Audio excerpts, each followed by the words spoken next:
and yourself is saying, oh, she's so pretty, she's so gorgeous, what are we going to say, what are we going to do? That's the problem. You see what I'm saying, guys? You see what I'm saying? When yourself is talking to you versus you talking to yourself first.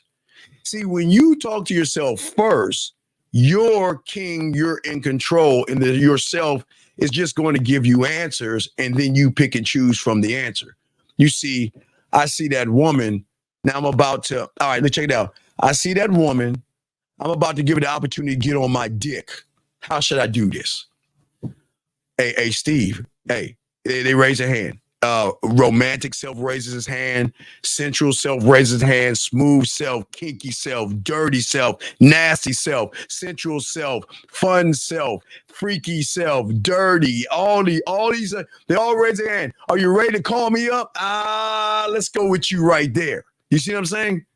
That's when you are in control and you are dominant, because you are dominating your thoughts and you're not letting your thoughts dominate you. Okay, gentlemen, that's how deep the game is. Okay. And sir, let me explain something. Sir, please listen to me. Listen, sir. Please understand this, young man. And I say this with all due respect. In this room, you are either a man or you're not. There's no fucking such thing as that Sigma shit. That's just something on YouTube that blinds you gullible bitches and thinking that you're something more than you're not. All this, I'm not Sigma, I'm not Alpha, I'm not Zeta. Man, fuck you, bitch. Get the fuck out of here with that silly shit, motherfucker. You either a motherfucking man or you're not, bitch. There is no Sigma or Alpha or Beta or Zeta and all that silly shit. That's why you're fucking up. Because you allowed your bitch ass mind to label you something that doesn't have nothing to do with this goddamn game. Oh, wait a second. Look at the line. No, I'm a Sigma male. Man, get the fuck out of here with that bitch ass shit, dog. Come on, man. You see why you're losing? You see why you can't look? Watch this. I'm saying this with kindness. You talking all this Sigma shit. Motherfucker, you don't even know how to talk to a bitch. You saying all this Sigma shit. You don't know how to make her pussy tingle. You don't know how to have influence. You don't know how to lead her. So what the fuck does it matter if you're a Sigma if you ain't got this motherfucking game, bitch? And I say this with kindness. I'm not being mean, dog. I'm not being mean. You can be a Sigma, be a Klingon, motherfucker. Doesn't fucking matter. You don't know how to talk to women. You don't know how to talk to women. Talking about you want to beat your chest, think you doing something. Put a woman in front of you, bitch the fuck up. Fuck you talking about. Come on, man. Stop that. And that's why I'm here trying to teach you, man. You got to get that silly shit out your mind, dog. Come on, dog. Y'all got to get that shit out, man. Hold on, let me get your question right here. Let me see. I thought I missed a question right here. Now I don't understand, man. Let's see here. Hold on. I got y'all, dog. I'm trying to help y'all win, man. Y'all got to stop talking in these fake words. Just be you. Fuck the Sigmas, the Alphas, the Klingons, the spiders, the bunnies, and the Santa Clauses. Why don't you just be you? That's what they... God, don't you understand? Nobody wants you to realize how free you are. You are stuck in this plantation of limits and no self-belief. The freedom is believing in your fucking self. Fuck all that Sigma, Beta, Kappa. Oh my God, they get y'all every time, man. It is crazy, dog. It is crazy how they get y'all, dog. It is crazy, man. How should one talk to himself? Okay, so if you think about English class, you had to first learn your letters, then you had to learn your phonics, and then you would take one letter and combine the phonics of those two things to create a word. And then you got to take those words to create a sentence. And then those sentences will create a paragraph. And those paragraphs will create a page. And all those pages will create a chapter of many chapters of many books. So you're asking, how can I be an astrophysicist in one question? How can I be a lawyer in one question? How can I be a doctor? That's how your mind is fucking you up versus just saying, how do I start? Where do I start? And you shouldn't even ask that because the answer is right here. But you can't ask a question that you're not ready for the answer based off of your reality. That's the problem with y'all guys. You're always looking for quick fixes and fast answers and a reality that is not going to accept anything that it says because you're never fucking going to change from your reality. I'm telling you. You're not. We're already in the 11th month and the 4th day because I add January 31st. And you motherfuckers are still the same goddamn people. So it doesn't matter if I give you that answer. It's not going to change you, buddy. It's not. I'm just being honest, man. Come on. Here we go. Let's get it. Let's keep going. Good question. I appreciate the question, guys. Lines open if you have a question. I got y'all, but let's keep going. Let's see here. Let's see here. Nah, you don't need to thank me, big dog. That's what we do, dog. That's what we do. That's what we do. That's what we do, dog. You don't need to thank me. No, it's not about a fraternity, dog. What I'm saying is that I need you to create your cult. Fuck the fraternities. Create your cult and create something that loves you more than anything in the world, and they will do everything in they can to put you in the perfect position to win, which is going to turn you into a fucking villain. Oh my God, it's so great being a villain. God. Oh my gosh, I love it. Guys, y'all will love being a villain. I'm telling all you guys, y'all will love it. It is the greatest thing since sliced bread being the villain. I tell all you guys that. I don't think y'all understand this. Women love us, man. They cream over us. They get turned on by us. They play with themselves, okay? That's what I'm saying, right? Yes, you gotta be the villain, gentlemen. All you guys. I know people tell you to be good. But what I'm saying to you guys out here is that once you have conquered your inner world, your actions become deliberate, okay? No longer are you clouded by fears and stuff. You move with clarity, and every move that you make is going to be a calculated move because that's how we operate. We don't operate in pussy. We operate, no diddy, in dick. Listen to what I'm saying again. Y'all know what I'm talking about. Your dick, not mine, not one dick, yours, not no diddy. You know what I'm saying? Fuck y'all. I got to make sure I say that shit. But listen to what I'm saying. When has anybody told you, not only are you allowed to operate off your dick, you're allowed to take the dick off the table, and you're allowed to make her work for your dick. But no one's ever told you this information. Because everywhere you go, what do they always make? Pussy. But they never tell you that, you know what? What about you? You don't think that women crave dick that they can't have? You motherfucking right they do. Because with this mindset, gentlemen, you are under control, okay? And you adapt to reading and influencing women, okay? Because you're no longer going to react emotionally to a woman or a situation. That means when you see a woman for the first time, it's not going to be how pretty she is, how fat her ass is. You're going to be like, damn, does she deserve my dick? Let me go over there and talk to her and see if she deserves my dick. The end. I'm dead ass serious. I know that sounds crazy, and I'm not making that up. I'm not trying to make you feel good. Because the beautiful thing about you're going to have the ability to stay calm. Gentlemen, do you understand emotional perfect pitch cannot recognize emotionally independence, right? I told you that. So that means when you're staying calm, she can read calm, cool, and collected. Like you just like, damn, like y'all motherfucker just jerked off, y'all relaxed, and she like, oh man, you know what? I'm just gonna lay back and give me, you know what I'm talking about, guys. Y'all see what I'm saying, guys? See what I'm saying? All y'all guys out there. I'm saying to all you guys out here, okay? All you guys out here, okay? That no more will you have or be swayed by insecurities. You are going to be the master of your world. Challenges and things that might break those other humans. Because, hey, gentlemen, you're going to start calling them humans because you're not going to. Okay, guys, you know why I say humans? Because I'm the only one that always talk that way. You, the humans or grassy lions or whatever. You know why I say that? Because, motherfucker, you are a one of one. You are an alien in a race of people that look like you, but they don't think like you. They don't move like you. So they are humans. What do humans do? Run behind pussy.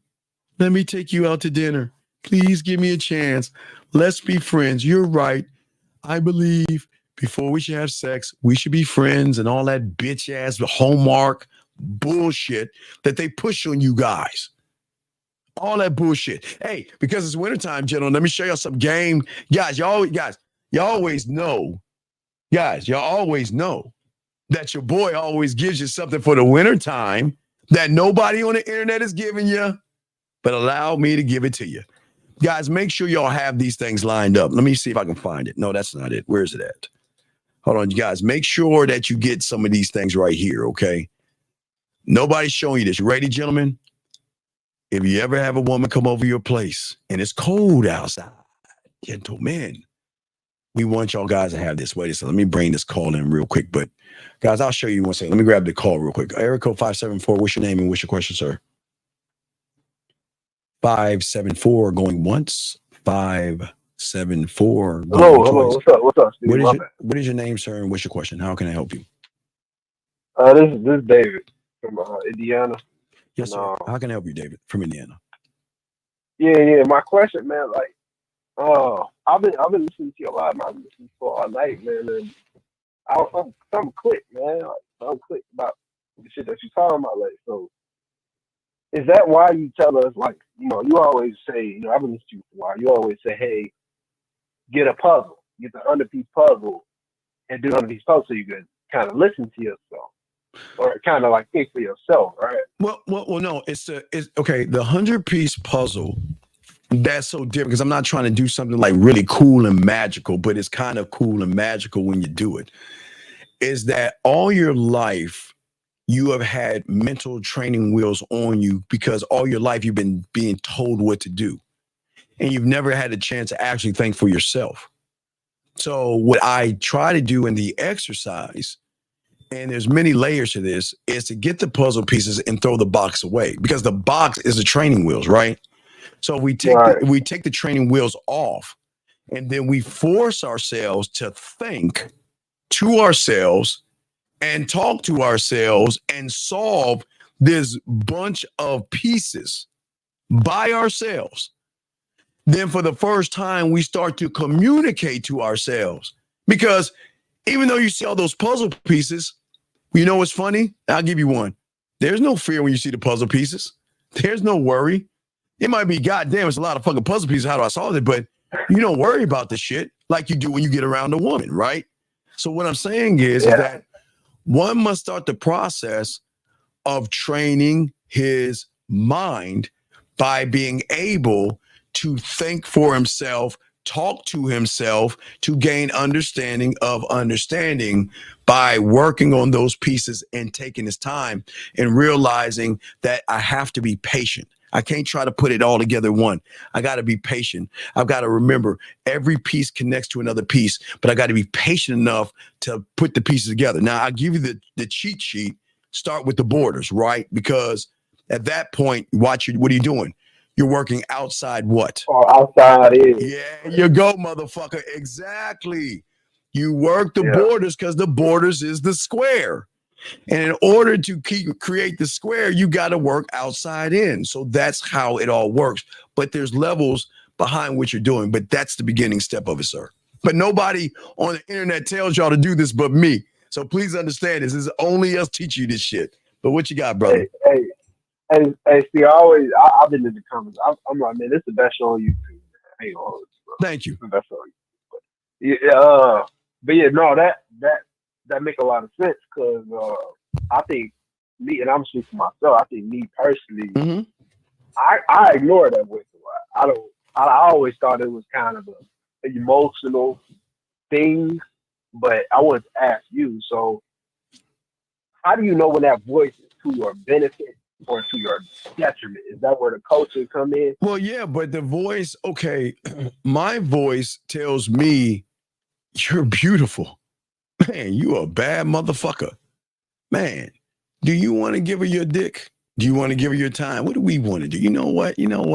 I think we're just going to remove ourselves. I think we can go to find somebody else who's worthy of our dick. I mean, that's how you should be talking to yourself. There should never be a, oh my God, she's so pretty. Oh my God, I got to get her and sleep with her. No, I'm saying that you've got to go to the Shire, find Frodo and Bilbo Baggins, take your fucking ass to take your heels off. Wait, who? Listen to me. Listen to me. Okay, I'm saying I'm a geek. So you watch. Have you ever seen Lord of the Rings? Have you seen Lord of the Rings? Nah. I watch anime, but I don't watch. Okay, so I watch that. I'm a geek. I'm a geeky person. I'm not a nerd. Nerds are smart. I'm just like sci-fi geeky shit. So the Lord of the Rings had Frodo and Bilbo Baggins. They were hobbits. Okay. So I'm saying that you've got to find Frodo and Bilbo Baggins, go to Gander Mountain, and what you got to do is get some mountain equipment when you fucking with me, because every fucking woman has got to climb the mountain to my dick. And in order to get to my dick, they've got to be worth my attention. They have to be worth my respect. They have to be worth my time to even get to my dick. That's what I'm saying. Okay, yeah, that makes sense. That's what I'm saying. But most guys don't think that. I mean, unfortunately, we don't really even know how to think. But no, it's not. It's not how to think. It's how to believe. You got to believe in your dick above all things. Your dick. Right. Listen, your dick. You know, Diddy. I'm sorry. I hate to say. I gotta say no Diddy this shit, but I'm saying that. You got to love and believe in your dick above all things. Because your dick is not the source of the power. You're the source of the power. The dick is the benefit if you're lucky enough to be worth my time and attention and my respect. Then you can get the dick. But I don't need to. Because you always. I'm sorry. Go ahead. No, go ahead. I'm listening to you. Go ahead. You got it. Because you always say that, like you say, diamond dick, right? Yes. The man in the middle world that holds the life. You know, we actually got life. So you hold women, life. like you always say, women love sex. Yeah, they nasty as fuck too. They love dick. They love it. They just don't share it with everybody. Oh, they nasty as fuck. They're nasty as fuck. Nasty. Nasty. Oh, so nasty. He talks from experience. He's like, yeah, all right. Oh yeah, they're so nasty, man. They love it, man. They love it, man. You do too, man. Stop playing. No, I love that shit. Come on. No. I tell you what I love. I love playing with the pussy. I love making the pussy come. I love when they submit the pussy and shit like that. I love conquer and shit. So I'm just arrogant and shit. Yeah. I understand that. Yeah, you see what I'm saying? That's fact. Me too. But you know, I'm no, wait, no. Listen, I've always said this. Listen, I'll be the first to say there's nothing wrong with loving her ass, loving her hips, loving her thighs, loving her pussy, loving her titties, loving how she looks. There's nothing wrong unless there's nothing wrong with that if you love yourself that much more. You can love those things. But the first love has to come from in the mirror. I don't mind. Listen, love that ass. Love those titties. Milk with y'all titty. I'm not a titty motherfucker. I'm more ass man. But y'all brothers are like titties and shit. That's cool. It's cool to love all that shit. But love yourself that much more. When you're saying she's not sexy, I'm sexy. She's not desirable, I'm desirable. Yeah, you see what I'm saying? That's the difference in the language. I'm not tearing her down. I'm just saying sexy. Okay, remember the rule of the game. Game is what game does, okay? So that means sexy is what sexy what? Sexy is what sexy does. Right. And beautiful is what beautiful does. And desirable is what desirable does. Right. You see what I'm saying? So the question is, what the fuck has she been doing to get the label? Right. So when you hey Steve, can I? Sure. My bad. No, you got it. Can I? So I was, it's a lady right here I'm talking to. Not right now. But I wanted to see something, right? Yeah. So that's why I called. I called in. What's up? Because I had these questions I wanted to ask. So what I said to her, I said, you don't look 24, because she's a good looking woman, but she don't look her age. And I'm not trying to be on here talking to an underage woman. So I said, she said age is a construct. Wait. Why are you talking about her age instead of talking about the only numbers you should be discussing is an address where y'all should be fucking? What do we? Wait. No. Why would you human talk? Why talk about a bunch of nothing that leads to nowhere? God, no. Why? Steve, please. I don't want to talk to another age woman. Sir, come on, dog. You're old enough to determine if the child is in high school versus a grown-ass woman, dog. Come on, man. Come on. Well, not in this. Come on, dog. Boo-boo the food, dog. You could tell a little one on a tricycle and some shit like that. You could tell little girls from grown-ass women, dog. Come on, man. I can, but I can't say that's in every case. But what I'm saying is okay. How old are you? So I know I can say I'll make sure that you're of age. That's how old you are. That's the end of our conversation. I'm not asking anything else after that. You're trying to ride off that shit. Okay. Well, so what you say? I don't understand. My bad. So I'm supposed to be able to know how old. Okay. You're walking around college, right? And you see someone carrying their books that you're interested in. There's nothing wrong with going up, introduce you, say, excuse me, Ron, how old are you? Because you look kind of young, and I want to make sure I talk to someone that's of age. That's the truth, right? And she says, I'm 18, 19, 20, 21, or something like that. Then that's the end of that conversation. It's time to go on what I need to do then. But if you're talking to a young one that is so smart, she skipped like high school and shit like that, went to college, and she's 16, then she's like, well, I'm 16. Okay, well, you have a nice day. Done. See what I'm saying? That it's okay to ask how old she is to gain clarity to see if she's of age. But once you know she's of age, that's the end of the conversation. But because you don't have any game, you want to ride off that, well, God, you look so young. I mean, I would not, man, you look so young. And man, you're just talking about your bullshit, dog. No, Steve.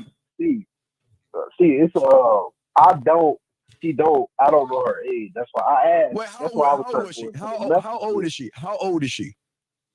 I don't know. She never told me. That's the problem. Well, guess what? I'm dismissing her then. Exactly. That's what I did. See, no, you didn't, because you talked about her age, and she talked about the age of the construct and all this other fucking bullshit. You didn't do that shit. Excuse me. Listen. How you doing? My name is. I rarely don't ask this question, but the only reason I'm asking that is because I want to make sure you're of age, and that's kind of like a compliment to you. But I just want to make sure that you're legal. Well, age is nothing but a construct. Okay. Well, you have a good day. No, I'm dead ass serious. I'm not. Dog, when you hear somebody tell you age is nothing but a number, that bitch is young, man. And that little girl's too, her body developed more and faster. That's all I'm saying. So when they talk about that age is nothing but a number and a construct and shit. Now listen, I get it when now it's the other way around and you got an older chick saying you're trying to fuck that older chick and she asking that shit. Look, we adults here. We can do adult things, you know what I mean? But you leave the little girls alone. Don't pick the fruit until it's ripened. Leave them alone. If anyone says, well, age is just a number and it's a construct, hey, bye. She's like, where'd he go? Wait, where'd he go? Damn. No, that's right. It's funny you said that, Steve, because exactly her reply. And she said, age is construct. I said, are you not 24? She said, if that's what you take age No. being a construct. No. Then I'm going. Listen. See, you didn't tell her why you asked her age. I'm asking your age because I want to make sure that you are an adult and you're not a child that has an adult body. You see what I'm saying? Yeah. That's why I'm asking your age. And if you can't tell me, I'm gone. Oh. I'm gone. Peace. Yeah, I hate, you know what, USBI, you know, it was a couple messages after that, but I eventually, then you fucked up. You fucked up, What? dog. See, this is not manly. See, this is not what men do. You know what a man does? I'm gonna keep it a buck, and I need you to keep it a buck. And out of respect to you, only reason I'm asking, it might be a compliment to you, is because I'm not sure you are of age. So I rather just ask versus assume, and then Chris Hainsworth comes knocking on your door and say, "Hey, how you doing, buddy? You know why you're here? Hey, what do you mean why? Hey, what do you mean why here? That bitch says she 18. No, she's 15, motherfucker. Hey, motherfucker. Hey, I already know, man. Hey, stop, man. Y'all better stop that shit, man. Y'all better stop that thirsty ass shit. When she be like, well, age is nothing but a nut. Hello, where'd he go? Where'd he go? Oh my God, he ran away so fast. Stupid, bro. Nah, man, that's what I'm saying, man. Look, no, dog, look. I get it. When I was in high school, I was messing with college chicks. When I was in junior high, I was fucking with high school chicks. So I was always messing with older. I'm saying, but as a man, leave the young ones alone. Yeah, if it's a double standard, you fucking right. Leave them the fuck alone. Let the apple and the fruit ripen before you pick it. Leave them alone. And they'll give you a telltale sign when they sit around talking about age is just a number, motherfucker. You better get the fuck on out. You better get going. Right. Hell yeah, that's why. Yeah, I had to come in. Fuck that shit. I'm out. I ain't never had no like experience with like no woman that got her age. Dog, that's a bad. Look, I'm telling you know what I mean? So I'm listen like, to what she's saying, dog. Is she ain't giving you the number? Yeah, I need to be sure. And listen. And if you want to double check it, because sometimes young girls will lie about their age. Pull out your ID and let me see it. Or when's your date of birth? Hit them with that really fast. If they don't answer that shit in a few seconds, then no. And if you're that unsure, leave it the fuck alone. If you because you be wasting your time at that point, right?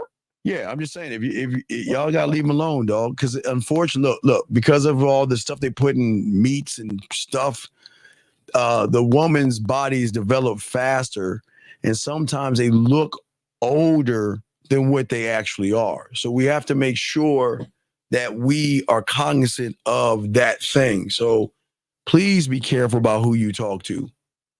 Okay? Yeah. That shit blew me, man. Like, no, it don't blow. You just gotta be. I just want you to be careful. I don't want you to get caught up in some pussy, dog. Or these chicks, you know, they do that shit. Listen, as I told you before, when I was in high school, the high school girls, 12th graders, the seniors, they were fucking with college guys and older men. They were. That was the truth. But that's what it is. But I'm saying for us, no. When we got out of school, we didn't fuck with the high school girls and shit like that. Don't listen. That's why I keep telling you. In August, you always gonna get a new batch of legal women coming into the Serengeti. But leave them alone. Wait till August, because August is when college starts. Not high school, college. All right?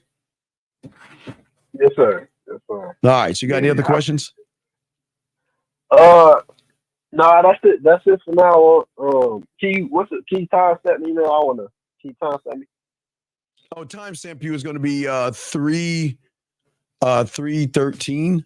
Oh wait, we started at 3:13. So go to 3:13 and go back from there. Probably 10 minutes. So 3 hours, 3 minutes, sir. Somewhere around there. Okay, big dog.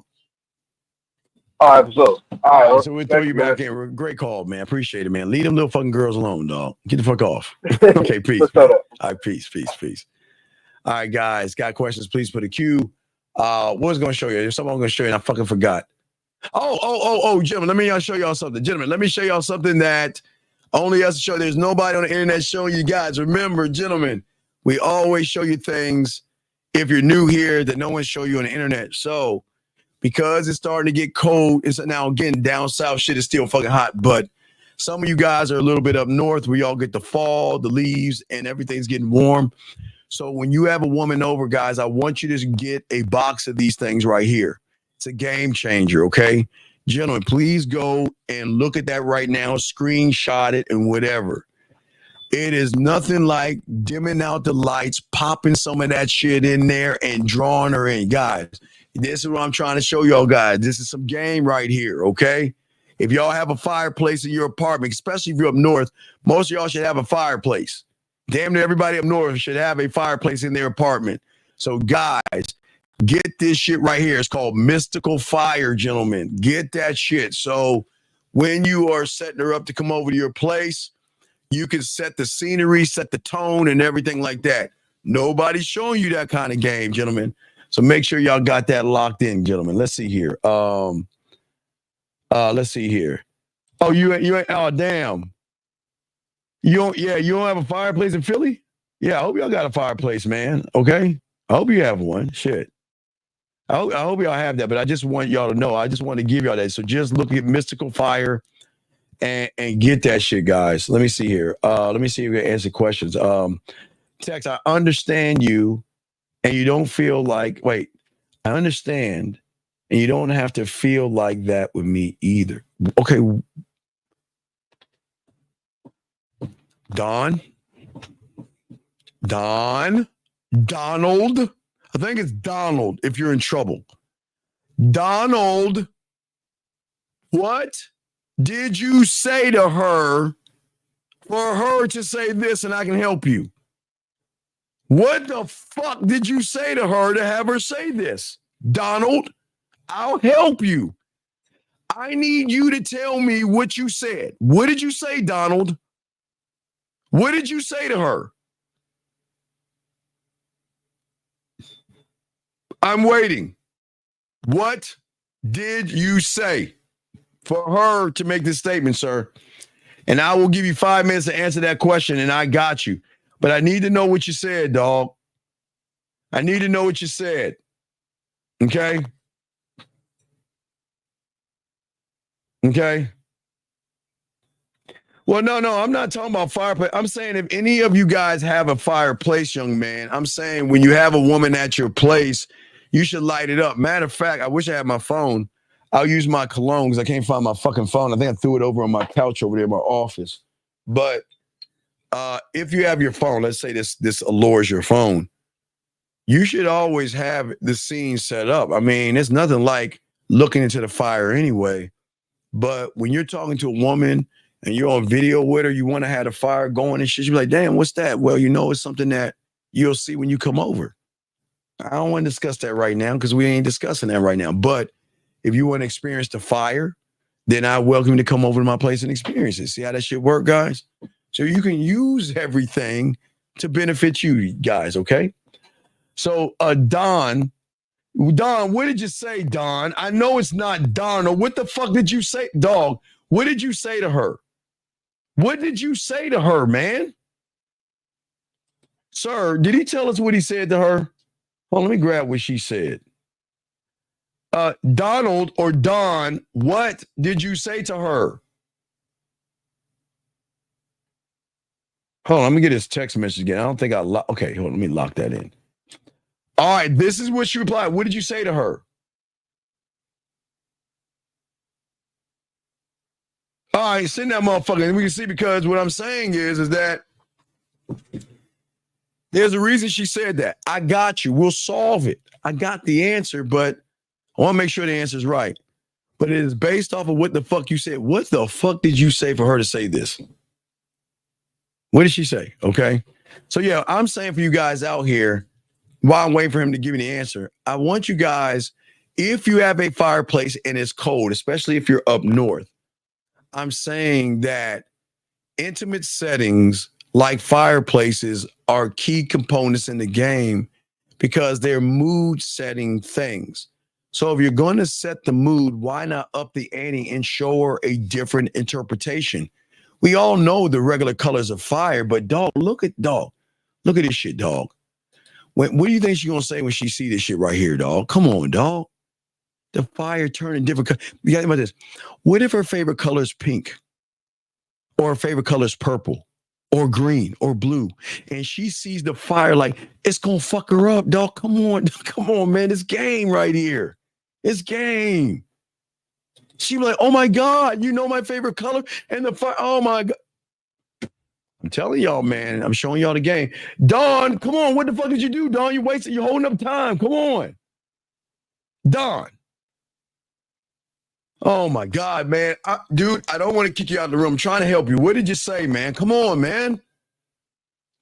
Screen print the shit and send it to me, or just tell me what you said, man. See, guys, what I say, I try to help.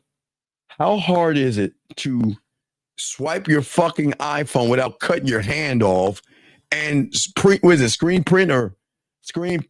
Wait, print screen or screen print? Hey, what do y'all call that shit when y'all swipe your phone and you take a picture of that? Is that screen printing or print screening? What do y'all kids call that shit? Well, what do y'all kids call that shit? I don't know. Y'all swipe your phone, it goes and it prints whatever's in. So swipe your motherfucking screenshot. Okay. Fuck y'all. I'm old. I don't know what that shit. Screenshot. Fuck you, motherfuckers. All right. Screenshot that shit, motherfucker. Hey, look. Without cutting your hand on that shitty ass iPhone, swipe that motherfucker without cutting your arm off. That's what I'm saying. The iPhone's dangerous. I don't know how the fuck you kids out there swipe and screen print without cutting your hand off and shit. Come on, send that shit, dog. Look. This is how I know y'all right? Y'all walk around like this. Like, damn. Well, you know, I try to screen print on my iPhone and my hand's dangling right there. You're right, Steve. I should have got a Samsung. Cause look at this shit they did. I swiped and lost look at it's a nub. It's a nub. That's supposed to be a nub and shit. You know, for all you iPhone motherfuckers, man. It's a nub. Fucking iPhone. Oh, let me screen print. So come on, Don, where's it at, man? Don, where's it at, baby? Don, come on. Yeah, I know Windows 98 print screen, motherfucker. You know, I know. All right, it's a screen. All right, look. Hey, I'm sorry, all you youngins. I'm sorry. Can you please take a screenshot? Okay, you're right. I see screen print and print screen on my keyboard. Matter of fact, let me show you the shit's in blue. Look. See that shit? Look at that shit. Wait. You know I'm old as fuck. Dog. Y'all laughing at me, man. Fuck y'all. Y'all laughing at me. That's cool. Y'all can laugh at my cake ass. I'm old as fuck. All right, screenshot. I'm sorry, all you uppity ass iPhone motherfuckers. Screenshot it. Don, what are we doing, dog? We're taking forever, man. Come on.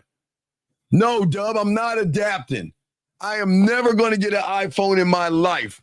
I can't stand those, and I really think y'all should get y'all money back because that iPhone 16 is really an iPhone 4, and y'all don't even know that shit. But I'm not going to get into all that, okay? Motherfucker, I had a beeper, bitch. Hey, really boxing? Boxing, you got jokes. Yes, I had a beeper. You damn right I had a beeper. Yeah, and that shit, beep. And then guess what, Don? Boxing, I take my bitch ass to this weird thing called a payphone, put some quarters in that motherfucker, and dial the number. Because we didn't have the technology that you little bitches have today, okay? Everything was in black and white. But Don, what are we doing, dog? Where you? Is he from Africa? Don, are you the one from Africa? Do they have screenshots in Africa? Oh my God. All right, you sent the files. All right, let's get it. God damn, dog. What the fuck are these African phones y'all having shit? Is it made of foo-foo? Hold on, let me see here. Fucking foo-foo ass phones and shit. Let me see here. Let me pull this shit up. Oh, let me see. You can pull this shit up. Let's see here. All right. So let us. All right, Don. Here we go. There we go, Don. Don. Wait, did you? Don, can you fucking scratch your number out, please? I gotta read this shit because he didn't scratch your number out. I mean, yes, I'm sexually attracted to you, and the reason why I called you was because you caught my attention. I'm free Monday at 6, and we can stop for some ice cream. I want you to wear black and something loose, and all I want you to do, and all I want you to do, and all I'm asking you to do is bring an open mind.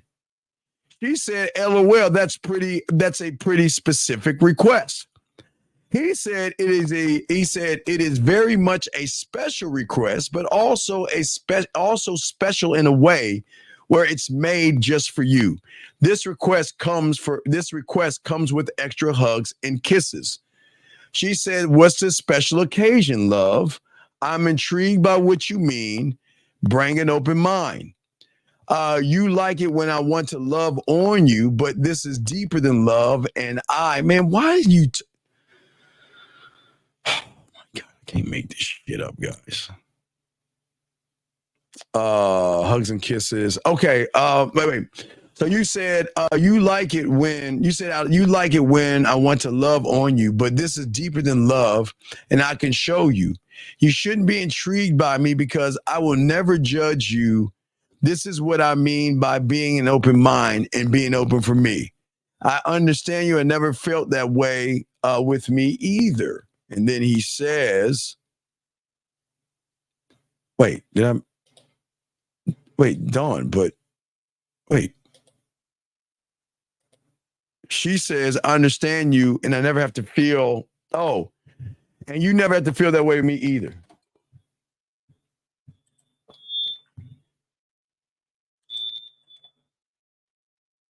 Dawn.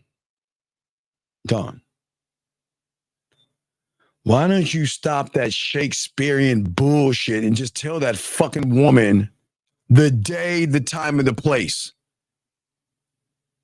Let's go meet at on the corner of. Just fuck with you, Don. Don, just.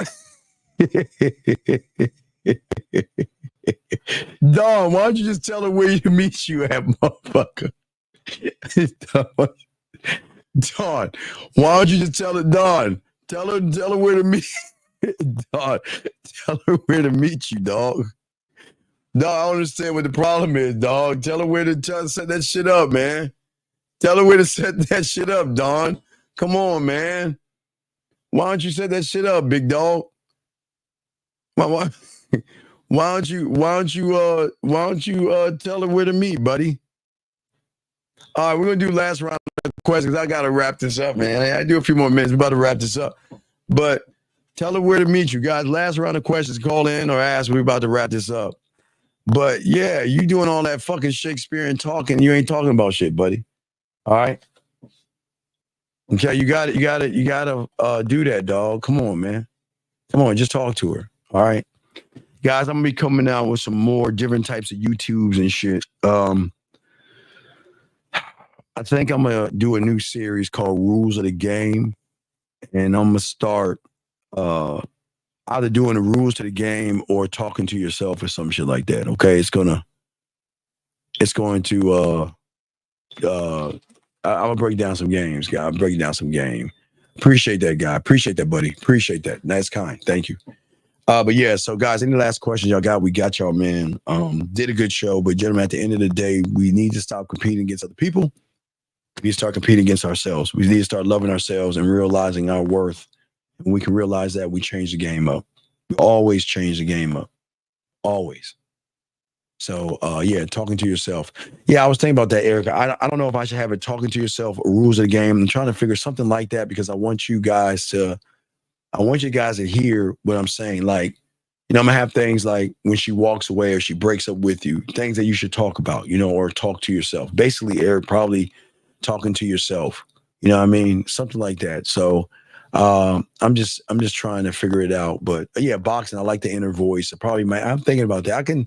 That's a good one. Yeah. I just want something where y'all gonna hear the thought process behind the action that you want to do. So I'm working on that. I'm gonna try to drop one tonight. I'm trying to get one together that I already created, but I'm gonna have that and put out a series, and I'll drop it on YouTube, Facebook, and Instagram, whatever one you have, and this series is gonna be an ongoing series.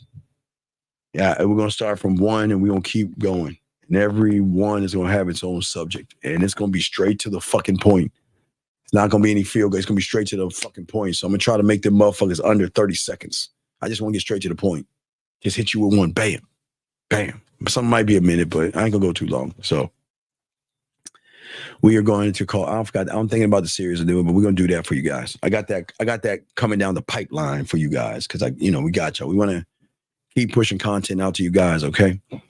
So, gentlemen, last round of questions, gentlemen. If y'all have any last round of questions, but gentlemen, Steve, what else can you tell us that nobody on YouTube tells us? What is there anything else, Steve, that you can do? Of course there is. I can tell you guys before you go to bed tonight. Think about the graveyard. Always remember everybody in there had one thing in common, and that was they thought they had tomorrow coming to them. Gentlemen, live every day like it is your last. I'm not saying it's going to be your last, but remember the graveyard. We don't waste time. And that is something, gentlemen, that we tell you. There's nobody on YouTube that tells you that.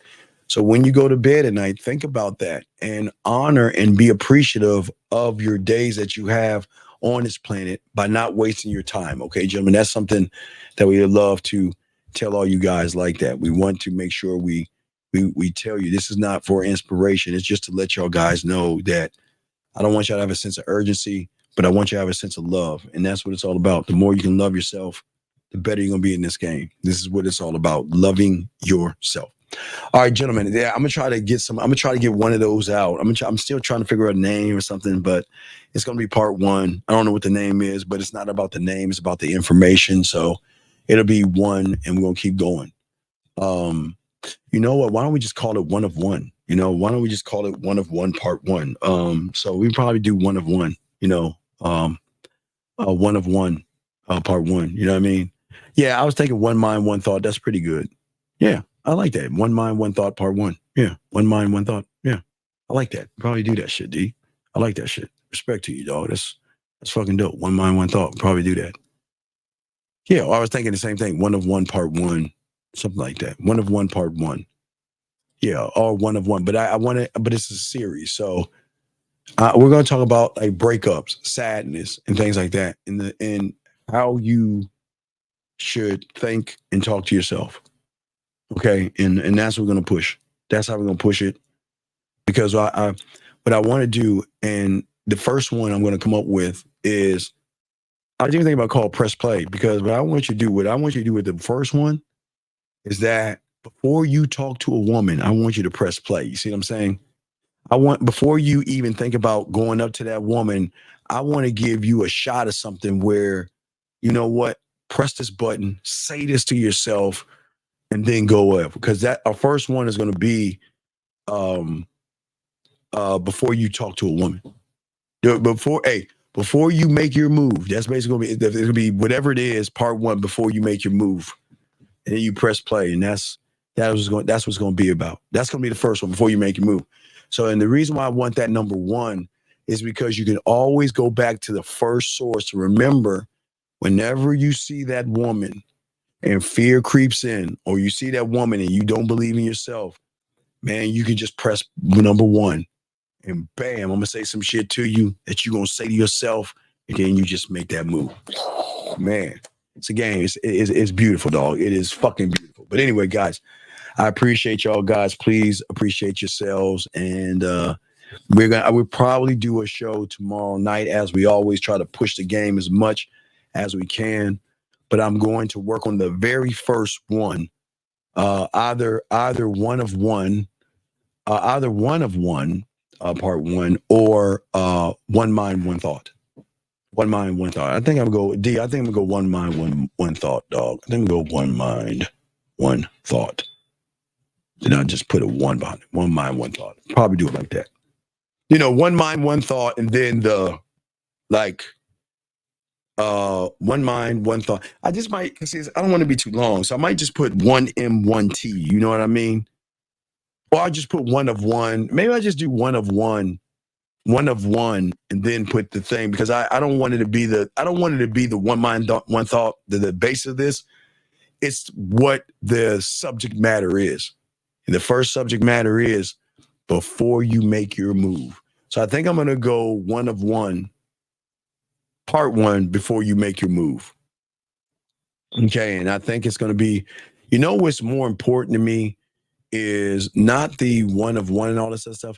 I really like press play, because I want you guys, whenever you have a situation that I'm going to discuss, I want you to be able to actually press play. So when you're at the bar or you're at the club and you're a little nervous or something, you can go find that thing and just press play, listen to that, get a jolt of a feel good to go over there and make the move. So that's how we're going to do it. Yeah. So yeah, I like press play. Yeah. So maybe we'll call, press play part one, press play before you make your move. You see what I'm saying? So that's what I'm saying. Well, a troubleshoot, that's too long. That's too long. You see what I'm saying? Because the title's too long. So we just want to simplify it before you make your move. Part one, or press play part one before you make your move, or before you make your move, press play. Something like that. Okay, that's what I'm saying. No, it's going to be Cole. It's going to be a playlist for you guys. So what you guys are going to have is you can make that a series of saving them all up, because it's going to be all in chronological order. But we're going to talk about a lot of things. We're going to talk about everything from the scopes of fear, breakups, losing women, losing friendships, losing loved ones, gaining loved ones, talking to women, fucking before you do this. So we're going to do a lot of things, but it's something new that I want to give you for free. You know what I mean? I see, the thing is that we're working on the mouthpiece thing that I have for you guys, and I already showed you how it looked. If y'all haven't seen it, let me know. I think my phone, hold on, let me see, my phone's over here. Hold on 1 second. Fuck. See if I did my phone. Hold on a second. Listen.